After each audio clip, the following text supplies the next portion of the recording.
कोल्हापुरात गोकुळ दूध संघाच्या निवडणुकीसाठी मंत्री हसन मुश्रीफ गटाने जोरदार शक्ती प्रदर्शन करत निबंधक कार्यालयात 1971 ठराव दाखल केले आहेत। त्यात सर्वाधिक 384 ठराव राधानगरी आणि 284 ठराव कागल तालुक्यातले आहेत। दुसरीकडे गेल्या 5 वर्षात म्हशीच्या दुधाला 14 रुपये आणि गायीच्या दुधाला 10 रुपये दरवाढ दिल्याचा दावा करत आमदार सतेज पाटील गटाने गोकुळ टिकवूया अशी बॅनरबाजी केलेली आहे। तर सत्तेच्या संघर्षाने गोकुळच्या निवडणुकीतील राजकीय रंगत आता अधिक वाढलेली आहे।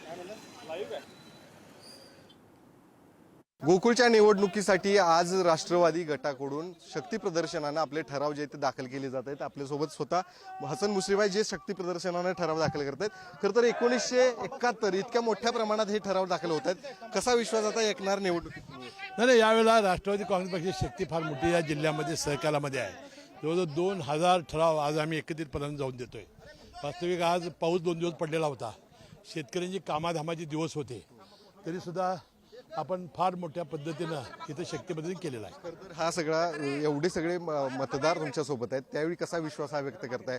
सतेज पाटलांनी देखील जो होर्डिंग समोर लावला होता, हे सगळं वातावरण बघता आता तुमची ही सगळी बोल नाही, आता हे बघा, शिवसेना, शिंदे गट, जनसुराज्य आणि राष्ट्रवादी हे आम्ही सत्तेमध्ये होतोच।